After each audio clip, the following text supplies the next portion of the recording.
یکی از بهترین محافظها و حصارهای فرعی حرز عظیم و قدیمی هست به نام حرز ابی دجانه یا ابو دجانه که خیلی ها شاید نام اون رو شنیدند و در خیلی از زمانها ممکن هست پدران ما، مادران ما و یا قدیمی ها از اون برای در امان ماندن از شر خیلی از موجودات استفاده کرده باشند. امروز این حرز عظیم رو برای شما پرده از سرش برمیدارم و به شما معرفی میکنم.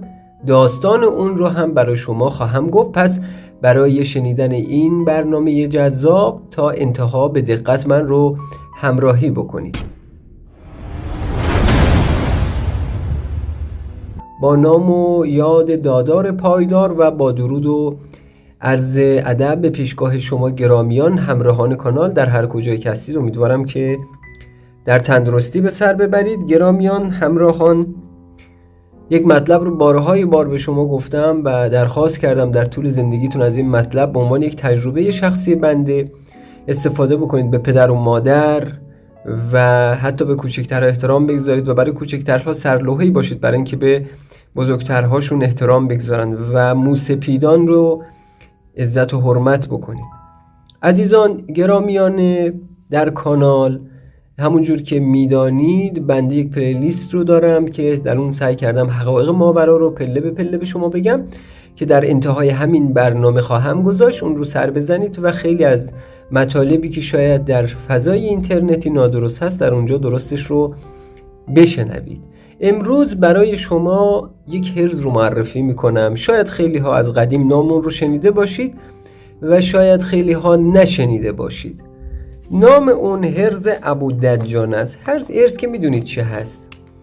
حرز و اصطلاحاً حصار یعنی آنچه که شما رو در امان نگه میداره و سپر هستند، میدارد از شر، از هر چیزی. حالا وقتی که ما میگیم اینها حرزن یا اینها اصطلاحاً تحسین هستند، یعنی شما رو از هر چیزی میتونن، معمولاً از نیروهای بد، از انرژی هایی که ممکنه باعث آزار شما بشن، شما رو در امان نگه میداره، مثل یک سپر عمل میکنه.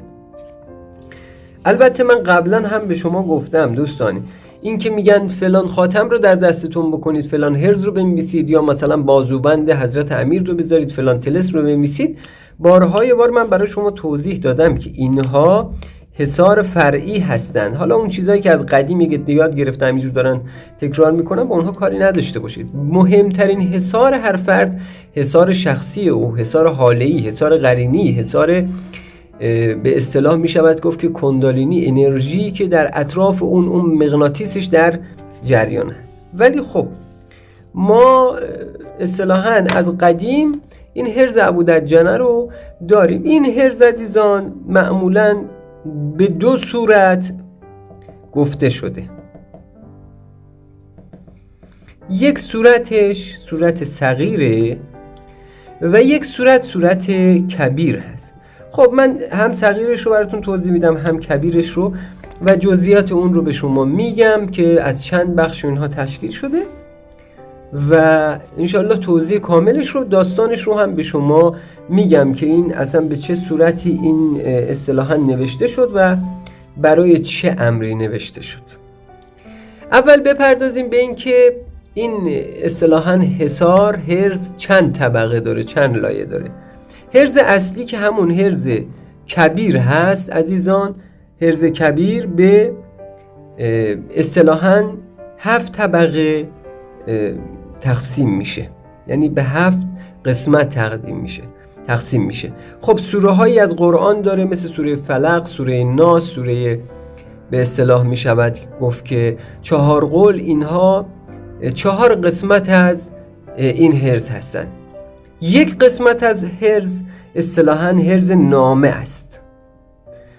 یک قسمت از حرز معرفی است. یک قسمت از حرز هم چه هست عزیزان؟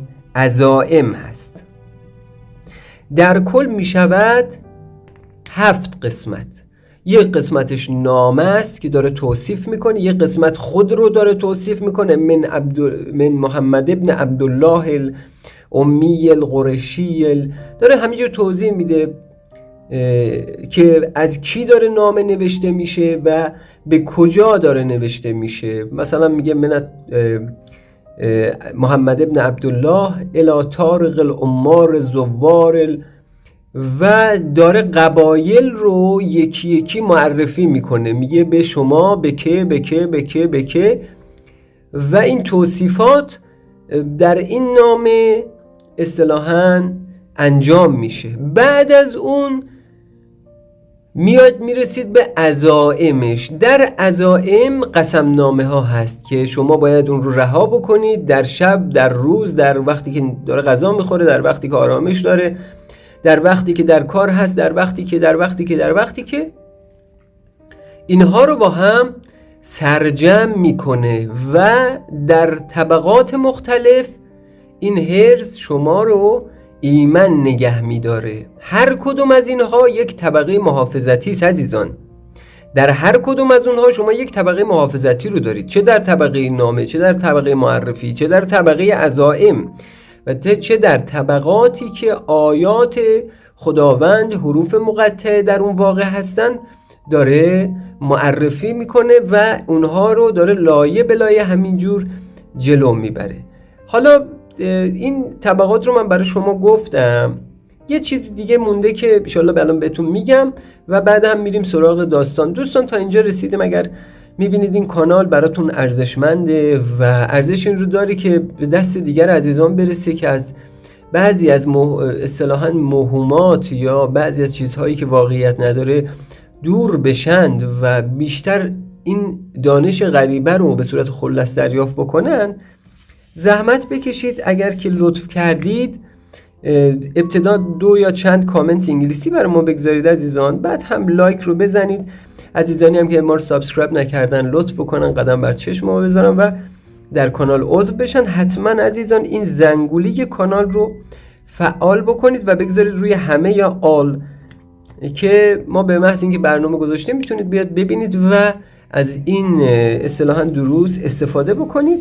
عزیزانی هم که میتونن کانال رو کمک بکنن، چه از طریق شماره کارتی که در کانال تلگرام هست برای عزیزان داخل و عزیزانی هم در خارج هستن، یکی از گزینه سوپر تانکس هست که بسیار کمک خوبی به کانال میکنه حتی اگر کم باشه، و گزینه پیپل. سپاسگزارم از شما که کانال خودتون رو حمایت میکنید و باعث میشید در دسترس بقیه عزیزانی که در دام کانال های تاریک در این فضاهای اجتماعی افتادن قرار بگیریم و با آگاهی رسانی اونها رو آگاه بکنیم.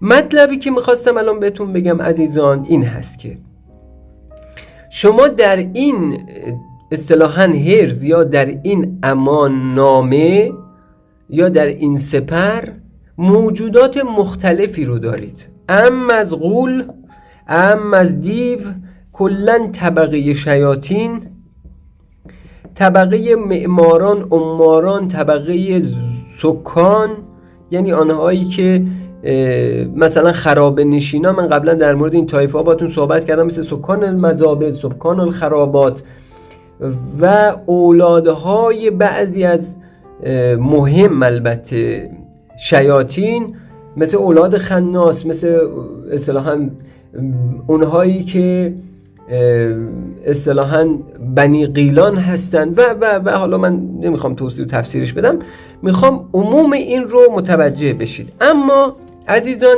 این چه هست؟ در اصطلاحاً حرز کبیر اون هست. در حرز صغیر اون دیگه این طبقات وجود نداره. شما در حرز صغیر اون بیشتر از 5 طبقه وجود نداره، یعنی طبقه عزائم وجود داره و یک سری آیات و نشانه. خب اگر شما بخواید واقعا استفاده خوبی از اون بکنید میبایست از حرز کبیر اون استفاده بکنید، اما بعضی هم شرایط رو ندارن از حرز صغیر استفاده میکنن. و اما این به اصطلاح داستان این حرز از کجا نشأت میگیره و چه هست؟ ابی دجانه یا ابو دجانه در زمان اصطلاحاً قبل از پیامبر و پیامبر، این آقا کارش چه بود؟ اونایی که در تاریخ نوشتن رو ول بکنید. ما قرار اینجا حقایق رو بگیم، قرار نیست بگیم داستان 1001 شب دروغ بهتون بگیم. ابو دجانه در اصل یک عرق فروش بود. یک عرق فروش بود، یک نفر شراب فروش بود.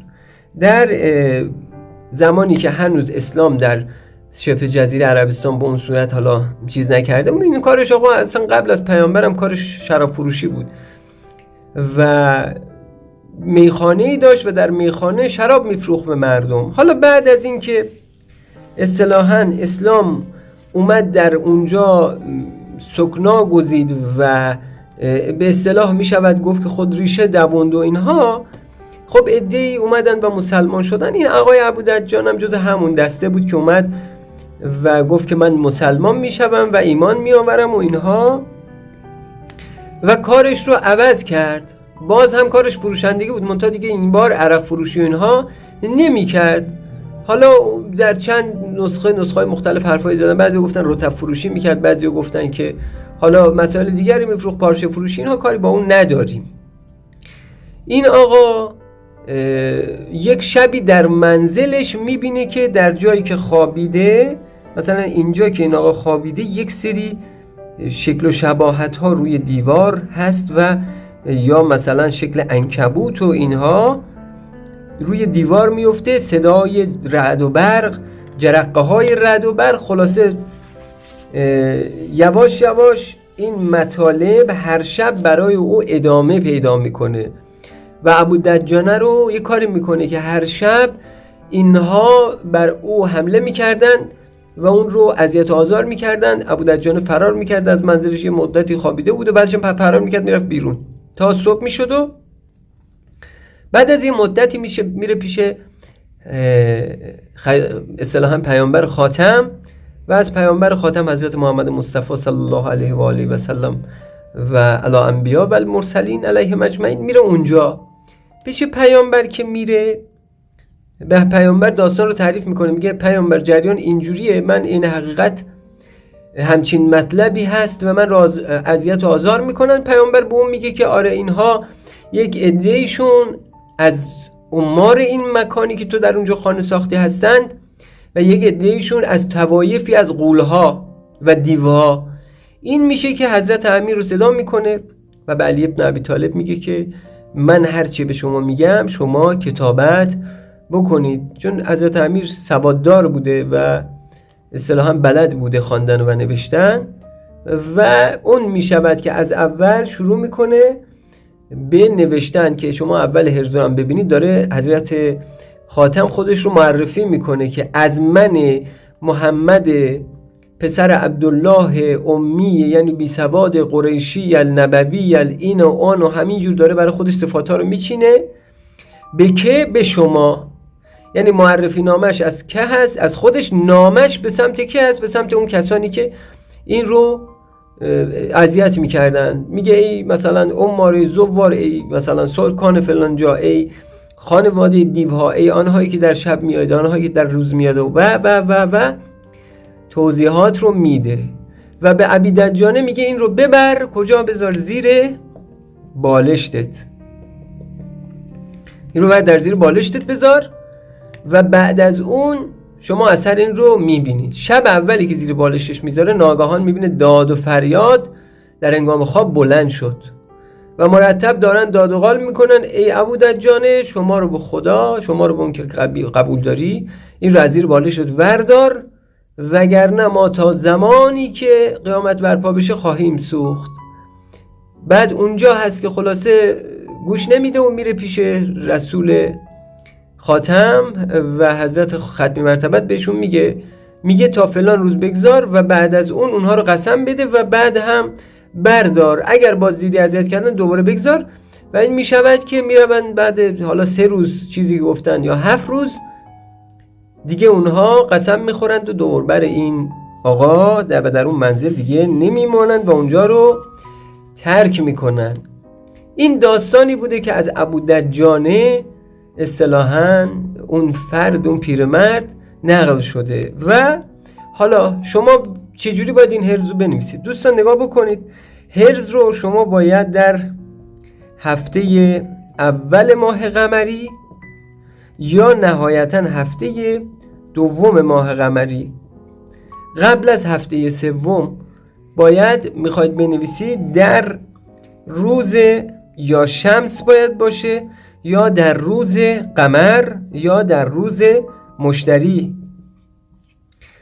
در روز قمر چه در ساعت قمر چه در ساعت مشتری، در روز شمس چه در ساعت شمس چه در ساعت مشتری. میتونید این رو بنویسید. در ساعت مشتری میتوانید در ساعت زهره بنویسید، در ساعت مشتری بنویسید و در ساعت شمس. در روز قمر هم میتونید در ساعت خود قمر بنویسید و در ساعت شمس. این رو میتونید بنویسید. در ساعت روز شمس هم عرض کردم یا خود شمس یا مشتری میتونید بنویسید. این رو حتما بخوراتش اینهایی است که بهتون میگم. باید از لبان اصطلاحاً اونسا یا کندر استفاده بکنید. اگر روز شمس بود از سندروس استفاده میکنید. بگذارید من اینا رو بنویسم که شما متوجه باشید. دوستان اگر جایی رو در کلیپ متوجه نمیشید برگردید دوباره نگاه بکنید. کلیپ ها رو نصف نیمه میبینید، بعد میاد توضیح میدید، میگه آقا شما کلیپ فلان گفتی، من هر چی اصطلاحاً گوش کردم متوجه نمیشم. من هر چیزی رو سعی کردم در کلیپ کاملش رو بهتون بگم. اونایی هم که وارد کانال شدن عزیزان دوستان، شما حتما 3-4 تا کلیپ از بنده ببینید اصلا هدف من در این کانال چیست. خب شما در روز شمس عزیزان خواستی شروع بکنید سندروس و لبان و انسا یا همون کندر. در روز دوشنبه که همون روز قمر هست، من ساعت این اصطلاحاً شمس و قمر اونا رو من در کلیپی پارسال در کانال گذاشتم. برید اون کلیپ رو پیدا بکنید، ساعت کواکب هست ببینید. دوباره کندر و صندل سفید در روز دوشنبه. اگر نداشتید میتونید از دانه سپند هم استفاده بکنید. در روز پنجشنبه هم عزیزان کندر استفاده بکنید به اضافه مستکی اونایی که دارند دیگه. اینها به راحتی میشه تهیه کرد، چیز سختی نیست. حتما باید کاغذی که در اون می‌نویسید سفید بی خط باشه یا زرد بی خط. بهتر هست که کاغذهای شفاف باشه مثل کاغذ کالک، کاغذهایی که اون بر طرف مشخص میشه. قلمی که ازش استفاده میکنید بهتر هست چوب صندل باشه یا چوب صندل باشه یا چوب زیتون باشه یا چوب اصطلاحاً انجیر باشه یا چوب ریحان. قلم اصطلاحاً برای جوهر هم جوهر روحانی. من در کانال در مورد حبر روحانی برنامه ساختم که این برنامه رو حتما برید ببینید. حبر روحانی رو جستجو بکنید، در کانال وجود داره. حتما دهن شیرین به سمت قبله در اون روز روزه بگیرید، خیلی بهتر و قوی تر میشه. اما باید در اون روز ترک حیوان باشید و چیز حیوانی رو نخورید. بهتر است که 3 روز قبلش ترک حیوانی بکنید که انشالله عمل بسیار قدرتمندتر انجام بشه. خانم ها میتونن برگردن، آقایون بر بازوی راستشون ببندن انشالله. و ماشاءالله حرز هم در همه کتاب ها وجود داره، حرز کبیرش. انشالله برید اگر خواستید قلم بزنید. حالا اونایی که واقعا خواستن، اونایی که نخواستن میتونن بدن به صاحب قلمش که امور تکمیل تر بشه و خودشون هم قلم نزنن و از این حرز استفاده بکنن. بسیار حرز قدرتمند فرعی هست و قدرت بسیار زیادی داره. من از او در خیلی از موارد استفاده کردم و قدرت بسیار عجیبی داره. دوستان کانال رو حمایت بکنید و حمایت شما باعث میشه که این کانال در دسترس بقیه از طریق الگوریتم یوتیوب قرار بگیره و دیگران رو آگاه بکنیم از این همه دروغ و خرافات و راههای تاریک. سپاسگزار از اینکه با ما همراه بودید. تا برنامه و زمان دعا، دادار پایدار یار و یاور شما گرامیان.